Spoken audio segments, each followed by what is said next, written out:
Bonjour à tous. Alors aujourd'hui, on a l'immense privilège d'avoir Allo qui est dispo pour faire une petite interview. Donc c'est des interviews qu'on fera à l'occasion, hein, parce qu'on a trouvé sympa de mettre en avant nos joueurs de tous les rosters, hein, pour qu'ils puissent partager auprès de vous leur expérience au sein de l'ASC et au sein de la communauté compétitive de Splatoon 2 FR.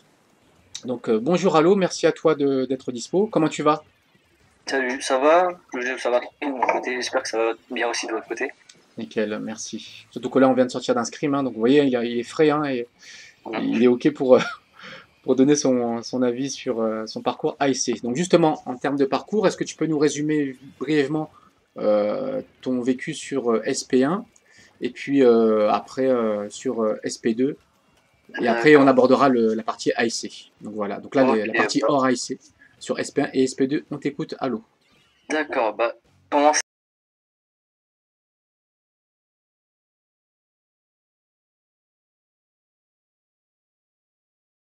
enfin, quand j'ai eu la Wii U, j'ai voulu justement l'avoir.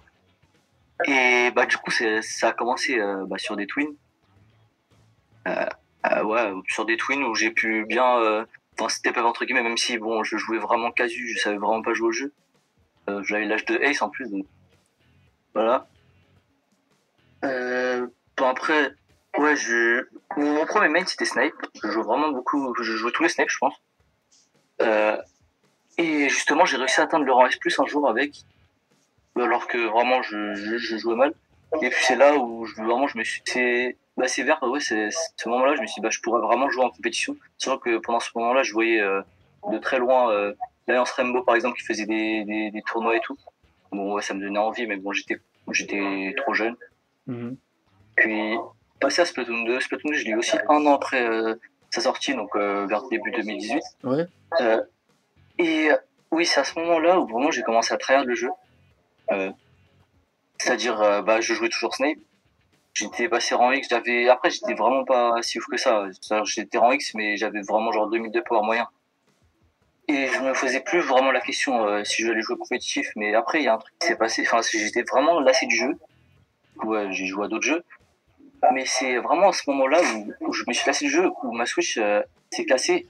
Et enfin, je sais pas comment l'expliquer, mais à partir du moment où ma Switch m'a lâché, j'ai commencé à regarder beaucoup de vidéos sur Splatoon 2 et je me suis intéressé à la compétition. Et c'est là vraiment où j'étais hype. Du genre, je regardais justement bah, des clips de l'EBTV et tout, mhm. des casts. Et puis voilà, hein. Quand j'ai revu le jeu, là, j'ai vraiment tryhard comme jamais j'ai tryhard. Euh, voilà, genre, après j'ai essayé de chercher une team, mais c'est là où j'étais invité dans la SC. C'est là où tout a commencé, on va dire. D'accord, ok. Donc ça remonte. Donc là, on va aborder ta venue dans l'ASC. Il me semble courant juin-juillet 2020. Ouais, juillet. Ouais, c'est ça, Ouais, en juillet, juillet je suis rentré. 2020. Donc voilà, donc une fois entré dans l'ASC, est-ce que tu peux voilà, résumer peut-être, je sais pas, ta pression, le fait de rejoindre une team, qu'est-ce que tu as ressenti? Puis après, enchaîner les entraînements, les tournois, ta venue en Division 3 avec nous. Hum. Donc Bah, toute cette partie-là, est-ce que tu peux nous en parler? d'accord. Bah, quand je suis rentré, c'était à l'époque de la Ligue Express. Je venais de justement rentrer dans l'ASC Chirou qui visait à être D7. Vu que vraiment j'avais jamais eu de team avant. Et oui, on faisait des squads, on faisait quelques scrims, mais c'était souvent des squads, on s'entraînait ensemble. Ouais, c'était un roster avec Nova, Toka et bon, je me rappelle plus les derniers, mais c'était vraiment chill. On visait pas vraiment à tryhard, mais en tout cas, j'avais vraiment beaucoup de pression. Il y avait pas grand chose à faire et pourtant, je trouve que c'est vraiment. C'est à partir du moment où justement on a commencé à bien bosser sur les scrims et faire justement des compos pour, enfin tout ce qui est autour de la stratégie, c'est vraiment là où j'ai commencé à avoir de la pression parce que je me suis dit, au début j'étais stressé mais ça allait, mais là je me disais vraiment que bon faut prendre au sérieux parce que sinon ça va être moi le problème quoi. Puis après justement t'es vraiment au début pendant comment dire, c'était intersaison, c'est-à-dire genre la saison BTV vient de finir. Oui. Donc on était en train d'attendre justement la saison prochaine euh, où bah, justement j'étais en train de step up parce que à ce moment-là mon main c'était Capro, genre vraiment je jouais que ça. Mhm. Et comme notre capitaine, la capitaine de Shiro, l'ancienne capitaine de Shiro, a quitté, enfin a fait une pause, Oxy a décidé de me passer Tenchi. Ouais, et c'est là où vraiment tout a commencé. C'est-à-dire, il est fort ce Oxy, hein, il sent bien. ah non, mais non, mais je passais de D7 où je faisais des scrims avec des bases div à D3, enfin avec Tenchi quoi. Et du coup, bah là, c'est bizarre, hein, mais c'est à partir de ce moment-là où j'étais le plus à l'aise. Je sais pas comment l'expliquer. C'est-à-dire que j'étais plus à l'aise, bah justement, avec des scrims au plus haut level que des scrims avec Shiro. D'accord, ok. Puis voilà, après, sachant que j'avais justement invité un pote, j'étais un peu plus à l'aise, je pense, et ça a gagné. Ça t'a aidé, ouais. Genre, Brésil, ouais. Okay. Et puis ouais, quand on a commencé la saison, tout s'est passé bien. Voilà, on avait bien fait. Voilà, justement. Donc du coup, il me semble peut-être que la saison on avait commencé en septembre 2020. Enfin, je pense à peu près, hein, pré-saison ou octobre, ça devait être dans ces eaux-là. Donc du coup, Oui, voilà, octobre. c'est parti pour la saison EBTV 11. Donc du coup, est-ce que tu peux dire ton ressenti, partager vraiment lors de ton premier match? Je sais plus qui on avait affronté. Premier match D3. Alors, Bubble Splash peut-être? Non, je sais plus. C'était Bubble Splash en effet, mais alors, moi je me rappelle pas de ce match précisément. Je me rappelle du premier match qui était en pré-saison. Ah, vas-y. Cast, c'était contre Exaspération. Oui, c'est vrai, c'est vrai. Ah ouais. Je me rappelle, en vrai, je pensais vraiment pas bon, puisque bon, il y avait vraiment des joueurs qui faisaient peur en face. Et puis finalement, on s'est bien débrouillé. Je me rappelle plus sur quel score on est arrivé, mais il me semble que c'était un 4-2, quelque chose comme ça. Un truc comme ça, ouais. Donc ouais, de mon point de vue, on s'était vraiment bien débrouillé. On avait réussi à battre ces joueurs. Et puis voilà, après on a joué contre Bubble Splash. Premier match de la saison, on a réussi à win 4-0. Et puis voilà, c'est à partir du moment où j'étais vraiment à l'aise. Ah, très bien. Et, donc, une fois la saison finie, que Tenchi a été champion de D3, c'était quoi ta fierté, le fait, parce que c'est gagner un titre de division, je pense que c'est le rêve de beaucoup de joueurs de la commu, donc, et surtout toi qui es venu de nulle part, ça fait quoi de gagner et surtout d'avoir vraiment évolué au sein de Tenchi jusqu'au titre D3? Personnellement, honnêtement, ça m'a pas vraiment fait grand chose. Parce que un joueur qui joue plusieurs saisons d'affilée à EBTV et qui a pas réussi à avoir le titre, il a plus envie justement être champion. Alors que moi, je suis arrivé directement, j'ai eu le titre champion, donc je pense que j'ai pas eu j'étais pas aussi content enfin j'étais content quand même, mais j'étais pas aussi content que si j'avais attendu le titre depuis plusieurs saisons. D'accord. Mais après, j'étais pas vraiment aussi satisfait parce que je jouais que Capro. Vraiment, toute la saison, si on regarde tous les matchs, l'arme que j'ai joué c'était Capro, sauf que vers la fin de la saison, je voulais vraiment pas jouer cette arme. D'accord, ok. Mais sinon, ouais, j'étais vraiment content d'avoir le titre, surtout que il y avait notre roster Shiro qui avait réussi à avoir le titre, on avait double titre. Oui, donc, c'est vrai. Moi qui étais arrivé dans l'ASC, j'avais vu justement la Tenchi en saison 10 qui était dernière et je voyais vraiment des gens qui parlaient mal dessus. Finalement, on est arrivé, double champion, voilà quoi. Exactement, donc c'est vrai que ça reflète. J'en profite pour redire que nous, moi j'adore la compétition sportive et bien sûr e-sportive, et c'est vrai que mon ressenti sur la commu, en fait, t'as pas le droit à l'erreur, c'est-à-dire que les teams doivent absolument gagner, et si t'es pas top 3 ou autre, c'est que t'es une équipe entre guillemets de merde. Alors que nous, voilà, comme on est parti de rien, nous ça nous fait rien de rater des saisons, ça arrive, hein, de rater des saisons, de finir dans la deuxième moitié du classement, parce qu'on sait que la saison suivante, voilà, l'expérience qu'on a acquise, ça nous servira pour rebondir. Mais c'est vrai que dans cette commu, si t'es pas dans le top 4, tu te fais trash injustement, alors que les joueurs, ils donnent du temps pour l'entraînement, des analyses, et ça tombe bien. Jolie transition à l'eau, puisque justement on va aborder donc 7 D2, puisque tu as connu le paradis en D3 et presque l'enfer en D2. Bien sûr, je rigole, hein, mais c'était pour imager.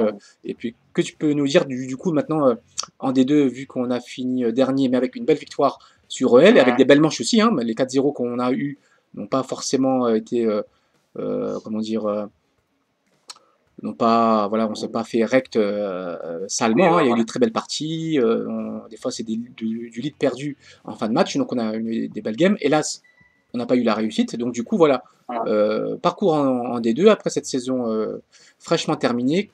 C'est quoi ton ressenti sur Tenchi en D2 Alors, et toi, justement, ce que tu as appris?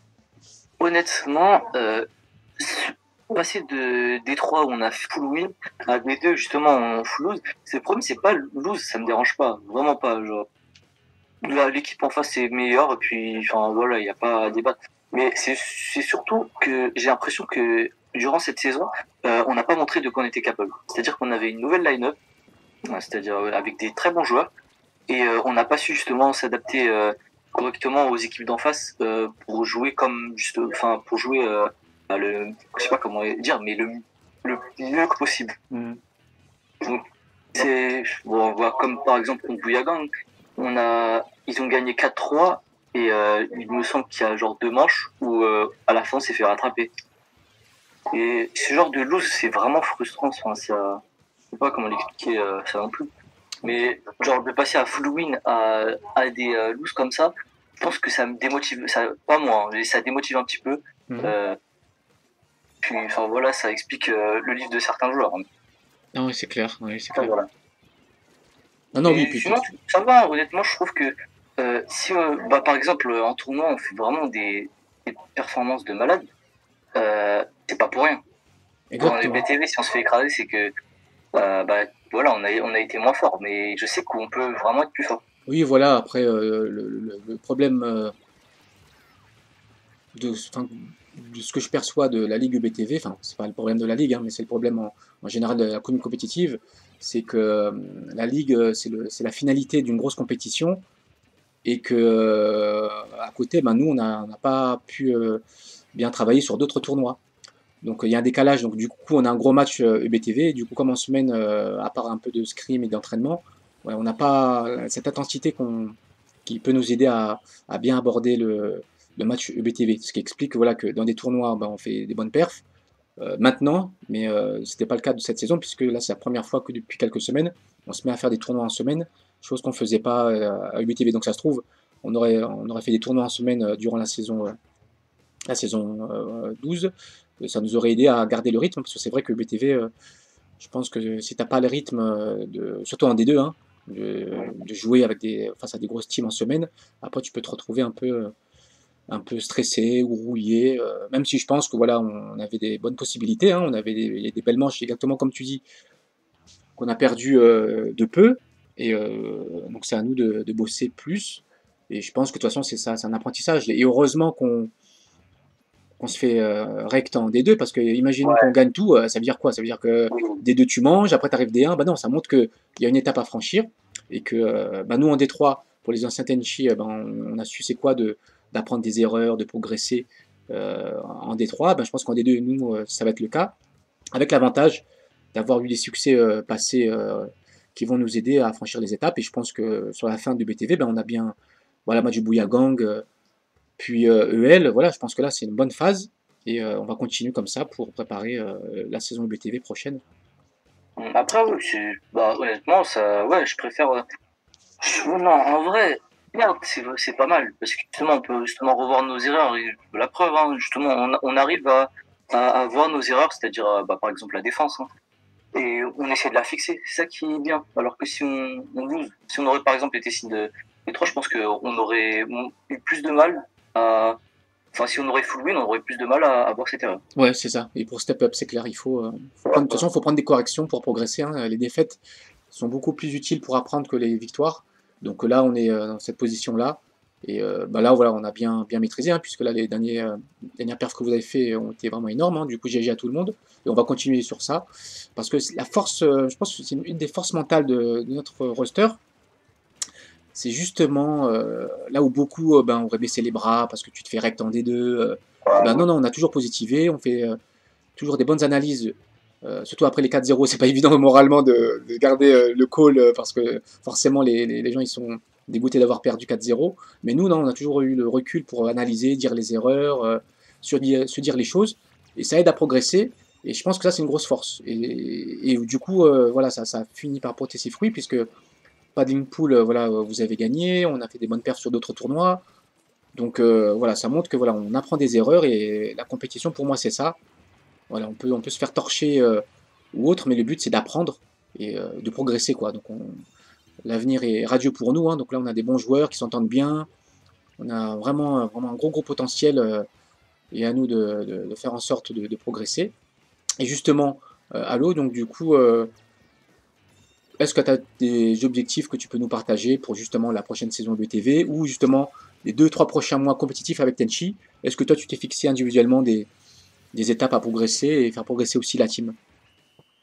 Alors, moi, personnellement, j'essaie juste d'être meilleur slayer, hein.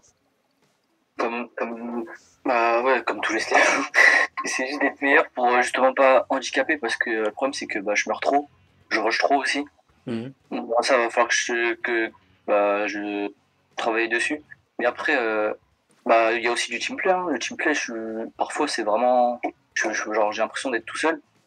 C'est-à-dire que je colle pas les bons trucs et tout, donc il faut vraiment que je travaille dessus. Mais en tout cas, ouais, objectif, top 3 D2, saison prochaine. Ah, nice. Ah, bon, Puis- attention, c'est et puis, enregistré, hein, les amis, hein, donc voilà, vous pouvez ressortir la voilà, vidéo hein, pour si on n'est pas top 3 voilà. la prochaine saison BTV. Vous pourrez dire à Allo, ben voilà, tu nous as porté la poisse. Ouais, voilà. Puis après, bon, possiblement, je dis bien possiblement D1 avant Splatoon 3, même si ça risque Ah, d'être ouais, ouais, difficile. ouais. Ouais, c'est vrai qu'on ne sait pas la date de SP3, hein, donc c'est vrai que si SP3 il sort l'été de 2022, peut-être on aura une saison en début 2022 de BTV, on ne sait pas, hein. Donc c'est vrai que tout dépend de SP3, mais c'est un joli objectif, hein. Donc ça c'est On est super. en train Ouais, de step up, hein. On est en ouais, train de c'est step ça, up, il y a juste à continuer. exactement. Merci Allo pour toutes ces réponses. On va finir sur une dernière note. Que peux-tu dire sur ce que t'as apporté l'ASC en général? Et puis, un petit mot pour les joueurs qui débutent en compétition. Est-ce que tu as un mot pour eux, pour justement les motiver, les rassurer? Parce que je sais que des fois, je reçois des messages de jeunes joueurs qui débutent, qui ont un peu de pression. Donc, du coup, est-ce que tu peux leur donner des conseils? Donc voilà, on va commencer donc, par ton avis sur ce que tu as apporté l'ASC Alors, sur, moi, ouais, sur ton parcours. Et après, on parlera pardon, sur les joueurs débutants, si tu avais des petits conseils. d'accord. Déjà pour commencer, ce que l'AS m'a apporté, j'ai envie de dire un peu tout, hein, parce que je jouais, euh, quand je jouais, j'avais vraiment aucun terme compétitif ou genre même le teamplay était pas là, quoi. J'avais vraiment un bas level. Et quand je suis arrivé, pourtant, on m'a aidé, on m'a bien accueilli, puis depuis, voilà, on est des deux. Nickel, Puis merci. ouais, tout seul, je n'aurais pas réussi. Genre, comment dire, de base, je suis rentré dans l'essai à cause de personnes qui me trashent, qui étaient en train de me trash alors que bon, c'était nulle part. Euh, on m'aurait pas invité, j'aurais encore été là en train de justement trash d'autres personnes, quoi. Hmm.